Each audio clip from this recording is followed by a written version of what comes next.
Isang magandang araw sa inyong lahat, mga kapatid, mga kababayan, mga minamahal. Narito po muli ako upang muli ay magbahagi ng salita ng Diyos. Sapagkat mga kababayan, ito po ay napakahalaga sa ating buhay. Kasi nga po, kahit nga po yung mga tinatawag na mga sumasampalataya na, kumbaga sinasabi na may pananampalataya sa Panginoon. Ngunit minsan po mga kapatid ay marami pong tao na kumbaga nakakalimot. Kasi nga po, alam naman po natin sa panahon ngayon, lalo na po sa panahong ito.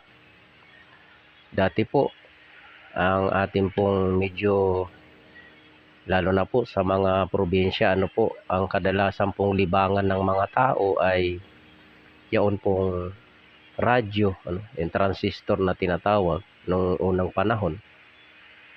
Ngayon po kasi mga kapatid ay talaga pong sa bagay sumasabay naman po itong patungkol sa salita ng Diyos na talagang hindi po mapigil na patuloy na ipinahayag sa buong mundo. Ngunit kasabay po nito mga kapatid ay ito pong paglaganap nung mga bagay na pagpo-post ng mga tao sa Facebook patungkol sa mga kalayawan, kasiyahan ng sanlibutan, birthday, pagdiriwang ng kung ano-ano, mga piyesta, Ganon din po yung nationwide na ipinahayag yung patungkol sa mga santo-santo na gawa ng mga tao. Marami pong humahadlang sa salita ng Diyos.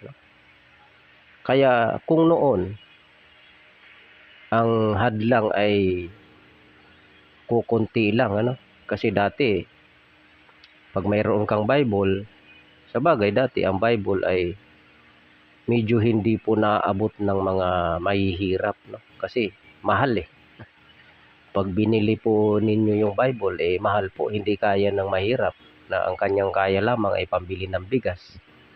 Pero sa mga iba po na talagang nagsisikap na maalaman yung salita ng Diyos ay inuuna po yun, binibili.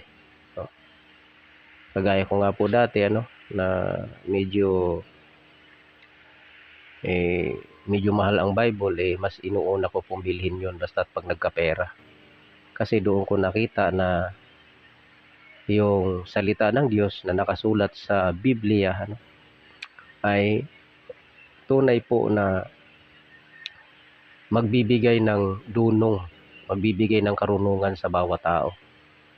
Kasi ito po nakasulat na talagang ang tao ay nagiging marunong, nagkakaroon ng karunungan sa pamamagitan ng pagbabasa ng salita ng Diyos at sa pagbubulay-bulay.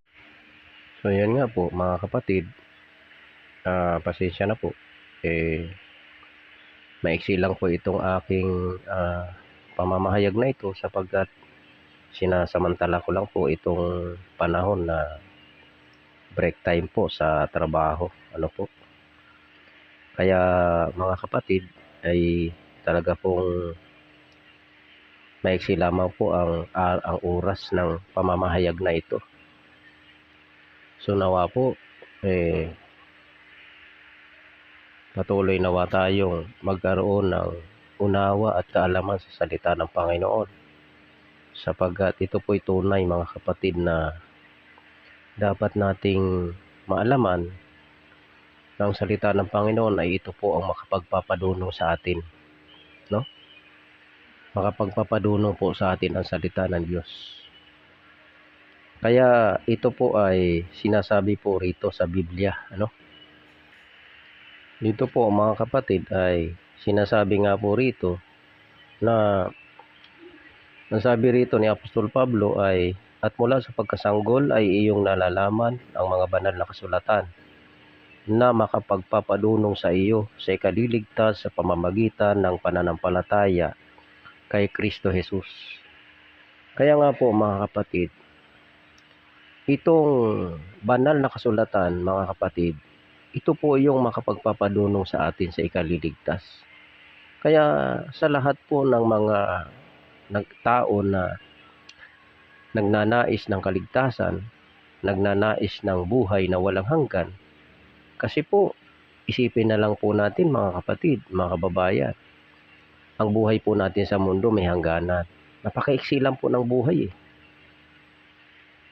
Napakaiksi lang po ng buhay natin. Sandali lamang po tayo sa mundong ito.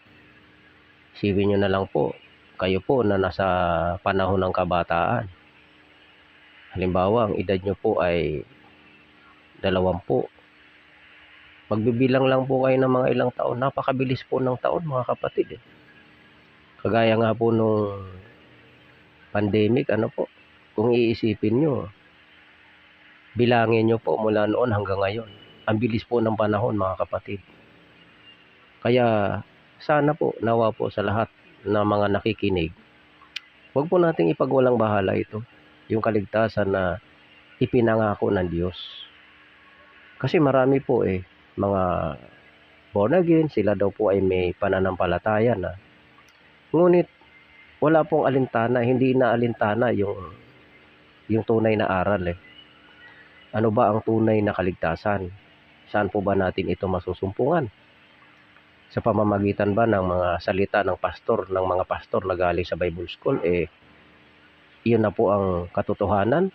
Maliligtas na po kayo doon sa pamamagitan ng mga aral na galing sa Bible School. Hindi po yun makapagliligtas mga kapatid. Ang tunay po makapagliligtas sa atin, yung nakasulat sa mga banal na kasulatan. Kasi ito po yung magtuturo sa atin tungo sa katotohanan. Ito po yung salita ng Diyos na magdadala sa atin sa kaligtasan. Kasi nga po, ito po yung nakasulat Uulitin ko lang po Ikalawang Timoteo Kapitulo 3, talatang 15. Nang sabi ni Apostol Pablo, at mula sa pagkasanggol ay iyong nalalaman ang mga banal na kasulatan na makapagpapadunong sa iyo sa ikaliligtas sa pamamagitan ng pananampalataya kay Kristo Jesus. Kaya dito po mga kapatid, iyong nalalaman.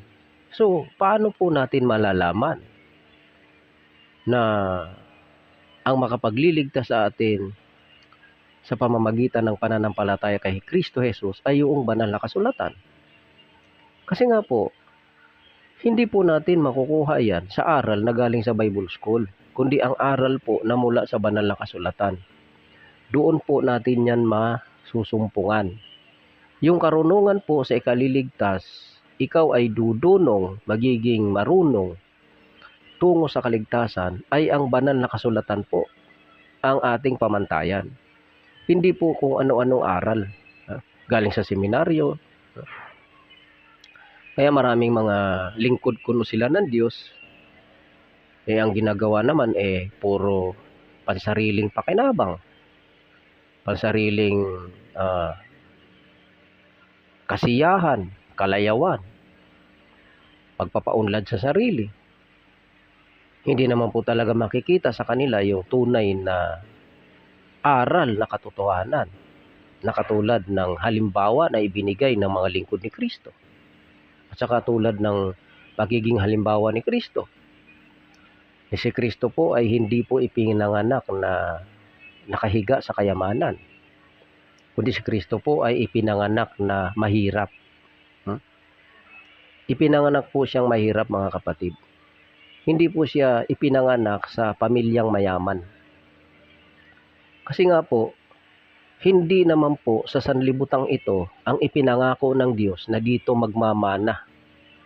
Kasi kagaya nga po nitong aral nitong mga iba na dito daw po titira sila magpakailanman sa lupang ito.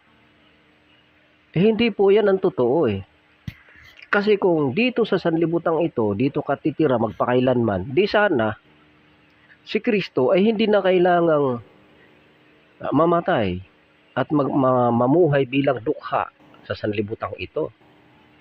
Kasi nga po, hindi po sa sanlibutang ito ang ikalawang langit o ang bagong Jerusalem, ang bagong langit at lupa. Hindi po dito hindi po ito, mga kapatid. Sapagat ang langit at ang lupa, ito po'y mapupugnaw. Malulusaw po ito. Malulusaw po yan, mga kapatid.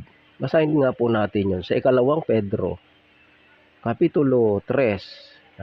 Sa Kapitulo 3 din po tayo. Sabi rito, datapwat sa talatang 10, datapwat darating ang araw ng Panginoon na gaya ng magnanakaw. Na ang sangkalangitan sa araw na iyan ay mapaparam, nakasabay ng malaking ugong, at ang langit at ang mga bagay sa langit ay mapupugnaw sa matinding init. At ang lupa at ang mga gawang nasa lupa ay pawang masusunog. Dito po ang sabi, datapwat darating ang araw ng Panginoon na gaya ng magnanakaw, na ang sangkalangitan sa araw na iyan ay mapaparam.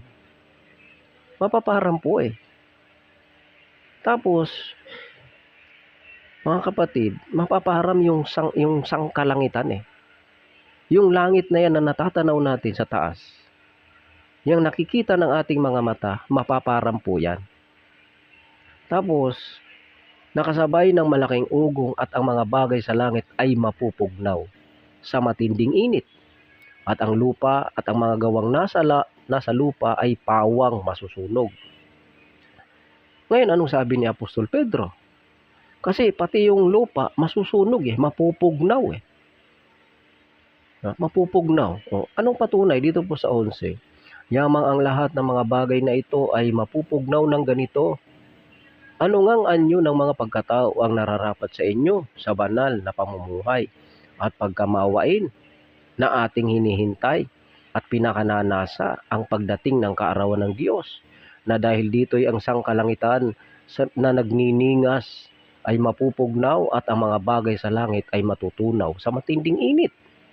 Ngunit ayon sa kanyang pangako ay naghihintay tayo ng bagong langit at ng bagong lupa na tinatahanan ng katuwiran. Yun po yung hinihintay ng tao. Yung mga inililigtas ng Diyos. Kasi dito po sa talatang 9 na hindi mapagpaliban ng Panginoon tungkol sa kanyang pangako na gaya ng pagpapalibang ipinalalagay ng iba, kundi mapagpahinuhod sa inyo na hindi niya ibig na sino man ay mapahamak, kundi ang lahat ay magsipagsisi. Ito po yun Kaya lahat po ng umaasa sa kaligtasan na naghihintay sa araw ng Panginoon, ay dito po naghihintay ng bagong langit at ng bagong lupa na tinatahanan ng katuwiran. Kasi ito pong lupang ito, mga kapatid, ay wala na pong, hindi po tinatahanan ng katuwiran ito Mas marami po dito sa sanlibutang ito ay puro kasamaan. Kukunti nga lang po ang nandito sa sanlibutang ito na matuwid Bakit? Sabi ni Kristo sa 7 ng Mateo, talatang 13, kayo'y magsipasok sa makipot na pintuan, sapagat malawak ang daan tungo sa kapahamakan, at marami ang do'y nagsisipasok. So tingnan natin, yung sanlibutang ito, kukunti lang po ang matuwid sa sanlibutang ito. Kukunti lang po ang makakapasok doon sa buhay na walang hanggan. Kaya nga po, tayo daw na naghihintay ng bagong langit at ng bagong lupa na tinatahanan ng katuwiran. Hintayin natin yon. Na gaya ng magnanakaw. Darating po bigla ang Panginoon Ang araw ng Panginoon ay gaya ng magnanakaw, na hindi po alam ng tao kung kailan yun mangyayari at kailan yun darating. Ngunit ayon sa kanyang pangako, ang wikay naghihintay tayo ng bagong langit at ng bagong lupa na tinatahanan ng katuwiran. Kaya pag sinabing bago, hindi po yung luma. Marami po kasi nagpupumilit na ito daw lupang ito, isusunugin lang. Tapos dito raw po sila titira magpakailan. Mapupugnaw nga po eh. Sinabi pong mapupugnaw. Pag sinabing mapupugnaw, saan ka titira? Ha? Mapupugnaw nga sa matinding init. Datapwat mayroon tayong hinihintay na bagong langit at bagong lupa. Hindi po yung totoo yung sinasabi na yung 144,000 lang ang papasok doon. Kasi hindi sana sinabi sa talatang 9 na hindi mapagpaliban ng Panginoon tungkol sa kanyang pangako. Na gaya ng pagpapalibang ipinalalagay ng iba, kundi mapagpahinuhod sa inyo. Na hindi niya ibig na sino man ay mapahamak, kundi ang lahat ay magsipagsisi. Dito po natin makikita tayo pong lahat yun. Tayong mga dapat sumampalataya sa Panginoon. Tayong mga nararapat na magsisi sa kasalanan at tumanggap sa Panginoon at hintayin yung kanyang pangako na bagong langit at bagong lupa. Sapagat ang lupang ito na ating tinatahanan ay mapupugnaw po yan. Mayroon po tayong hihintayin na bagong langit at bagong lupa. Yan po ang katotohanan, mga kapatid. Kaya nga po, ito po yung binasa nating una kanina dito sa 2 Timoteo na ang mga banal na kasulatan ang wika ni Apostol Pablo ay makapagpapadunong sa iyo. Ito po makapagpapadunong po ito. Hindi po yung aral ng mga tao na kung saan-saan lang napupulot, tinuturo ng iba't ibang klaseng mga pastor, kanya-kanyang diskarte, kanya-kanyang paliwanag.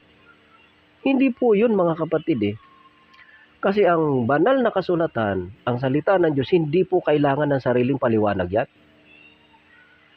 Ay, basahin po muna natin sandali yung 2 Pedro, Kapitulo 1. Meron po kasi talaga dito 2 Pedro, Kapitulo 1, talatang 20. Na maalaman mo na ito, na alinmang hula ng kasulatan ay hindi nagbuhat sa sariling pagpapaliwanag. Yan. Kasi ito pong lahat na nakasulat na ito na magaganap sa darating, kagaya ng salita ng Panginoon Jesucristo na siya'y babalik. Darating siyang gaya ng magnanakaw. Hindi po kailangan ng sariling paliwanag. Kailangan basahin mo, ipangaral mo ayon sa nasusulat. Basahin mo, sampalatayanan mo ayon sa nasusulat. Hindi mo kailangan sariling paliwanag yan. Kaya yan po ang aral Ang banal na kasulatan ng wika ay makapagpapadunong sa iyo, sa ikaliligtas sa pamamagitan ng pananampalataya kay Kristo Jesus. Kung ang aral hindi ayon sa banal na kasulatan, nagbasa ng isang talata, nagpaliwanag ng sangkaterba, santambak ang paliwanag, nagbasa ng isang talata, ang daming paliwanag. Hindi po yan ang tunay na katotohanan. Sapagat ang katotohanan ay ayon po sa hula. Ayon po sa hula ng kasulatan. Andun na po ang paliwanag sa hula ng banal na kasulatan. Ulitin ko lang po, basahin natin muli yung 2 Pedro, Kapitulo 1, talatang 20. Na malaman mo na ito, na alinmang hula ng kasulatan ay hindi nagbuhat sa sariling pagpapaliwanag. Yan po, mga kapatid. Ano mang hula ng banal na kasulatan, ano mang nasusulat sa banal na kasulatan, hindi po yan kailangan ng sariling pagpapaliwanag. Kundi ayon sa pagpapahayag, ayon sa nasusulat. Bakit po? Talatang 21. Sapagat hindi sa kalooban ng tao dumating ang hula kailanman, kundi ang mga tao ay nagsalita buhat sa Diyos na nangaudyukan ng Espiritu Santo. Kaya yung mga nagsasalita nito, yung mga nagsulat nito, Ha? Yung mga hula na isinulat nila na sa darating na panahon hanggang sa kawakasan, ang sabi, hindi nagbuhat sa sariling paliwanag eh. Bakit? Sabagat hindi sa kalooban ng tao dumating ang hula. Kailanman. Kahit kailan hindi raw dumating sa sariling pagpapaliwanag ng tao. Mayroon po kasi isang propeta eh. Ngayon na nagpapakilala siya daw si Pastor Indy, no? Marami pong maling ginagawa ang taong ito. Maraming aral na kasinungalingan ang taong ito. Ha? Pag naghuhula po siya, nakatutok siya rito sa Pilipinas. Puro Pilipinas ang binabanggit niya eh. Ha? Mayroon siya talagang binabakbakan niya ng panghuhula ang Pilipinas. Kasi nga naman, ang sabi niya, pag ikaw daw ay manghuhula, kailangan manghula ka. Manghula ka. So, ibig sabihin, para bang ikaw ang bahalang magsalita, ganito ang mangyayari sa Pilipinas. Ganito ang mangyayari kay ganito. Pagkatapos, pag hindi raw yun nangyari, let's pray. Mag-pray ka daw. Isa yan na hindi katotohanan eh. Bakit? Kasi ang hula po, hindi po galing sa tao. Galing po sa Diyos yan. Hindi mo kailangang magpasubali, magbakasakali. Hindi po ganyan ang panghuhula, hindi bakasakali yan. Sapagat ang panghuhula po, galing po sa Diyos na naudyukan ng kanyang espiritu. Lalong-lalo na po itong banal na kasulatan. Ito po'y salita ng Diyos. Ipinahayag sa kanyang mga lingkod. Hindi po ito gawa-gawa ng tao. Dahil kung ito'y gawa-gawa ng tao, hindi po mangyayari ang mga bagay na nakasulat dito. Nangyayari po eh. Sunod-sunod po yan, mga kapatid. Hanggang wakas po yan. Kaya nga ang sabi ng Panginoon Kristo, dito sa Mateo, Kapitulo 24, no? 24 talatang 14. At ipangangaral ang ebanghelyong ito ng kaharian sa buong sanlibutan, sa pagpapatutuo sa lahat ng mga bansa. At kung magkagayoy, darating ang wakas. Ito po yung ipangangaral eh. Hindi po yung sarili mo ang ipinangangaral mo, nagpapasikat ka. Ha? Hula ka ng hula, hula ka ng hula. Hindi naman ayon sa salita ng Diyos ang panghuhula mo. Ha? Kasi kung talagang ayon sa Diyos yun, hindi ka magpapasubali. Hindi ka magbabakasakali. Isipin mo, pag hindi mangyari, magpipray ka. Ano yun? Walang kasiguraduhan pala ang hula mo. Kasi pag hindi mangyari, ipagpipray mo. Ba't ganun? Parang uutusan mo ang Diyos, Lord, sundin mo po yung inihula ko para naman mapatunayan na lingkod mo ako. Ba't ganun? Ikaw ba ang masusunod? Wala pong ganyan, mga kapatid. At saka huwag kang magsasalita ng kasinungalingan. Huwag kang magsasalita na hindi ayon sa kalooban ng Diyos. Kasi hindi ka lingkod ng Diyos pag ganun ka. Kasi dapat ang ipahayag mo yung naaayon sa salita ng Diyos. Ayon sa kanyang kalooban. Kasi nga ang sabi nga sa Mateo, sundin nawa ang loob mo kung paano sa langit, gayon din sa lupa. Huwag kang magsarili. Ngayon, kung nagpapahayag ka sa sarili mo, ay hindi na kalooban ng Diyos yun. Sarili mo na pong kalooban yun. Kaya pag hindi nangyayari, ipagpipray mo muna. Kasi hindi nangyari yung sinabi mo.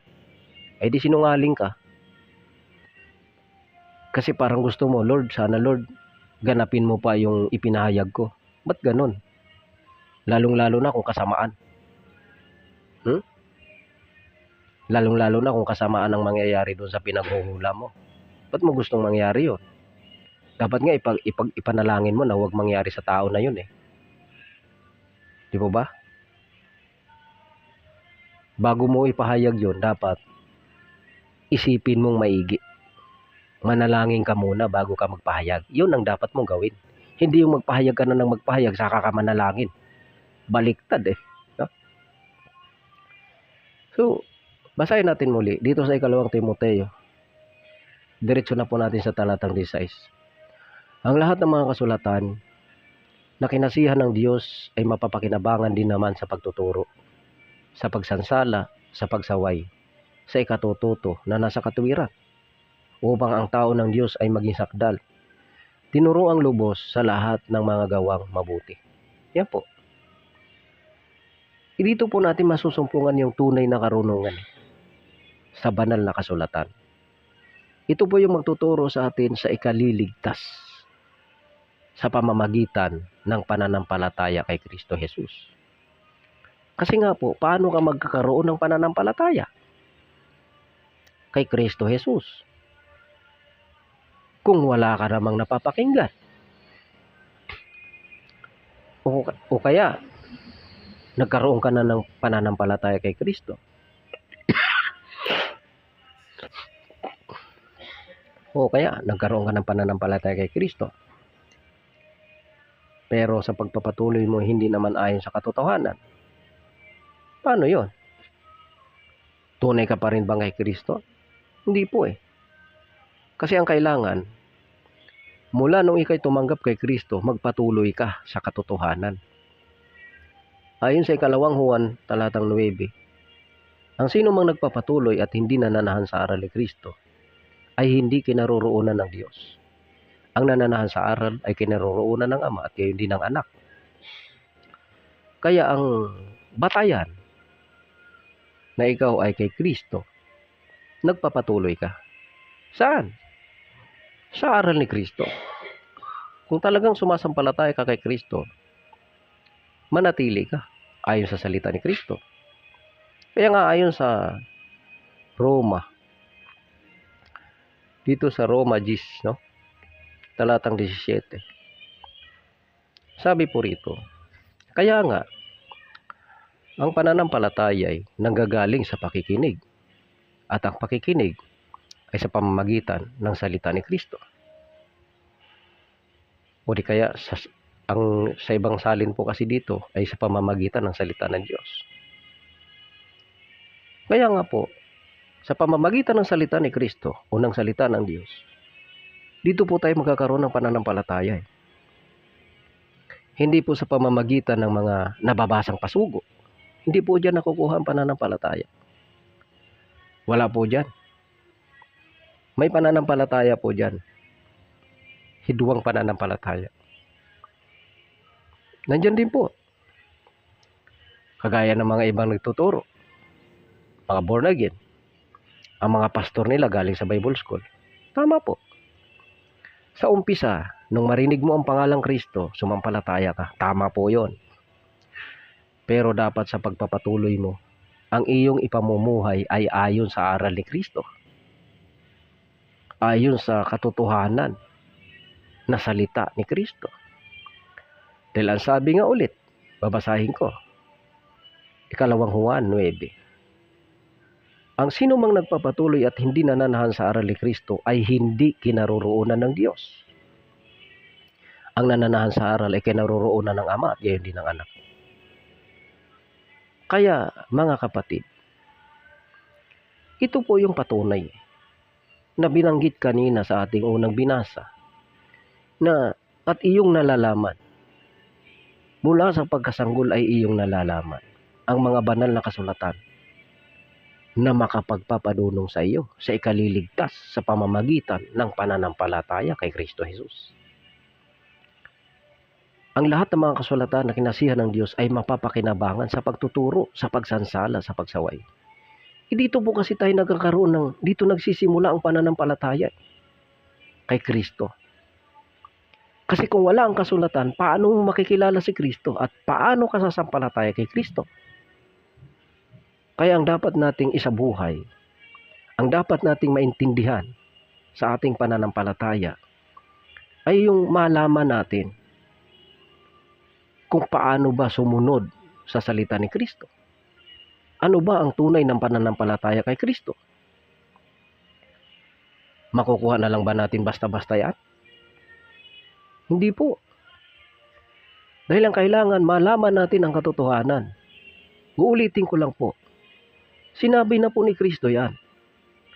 Mateo 24:14. Ipangangaral ang ebanghilyong ito sa lahat ng mga bansa, sa pagpapatotoo ng sa lahat ng mga bansa. At kung magkagayoy, darating ang wakas. Ang ipangangaral po, ibanghelyong ito. Ibanghelyong ito. Hindi po sariling ibanghelyo ng mga tao na gawa-gawa ni ministro, pasugo ni ministro, nobina ni ganito, Eucharist ni ganyan. Hindi po yan. Dahil ang ipangangaral, ang ibanghelyong ito. Ibanghelyong ito. Hindi ibanghelyo ninyo. Yun po ang ipangangaral bago darating ang wakas.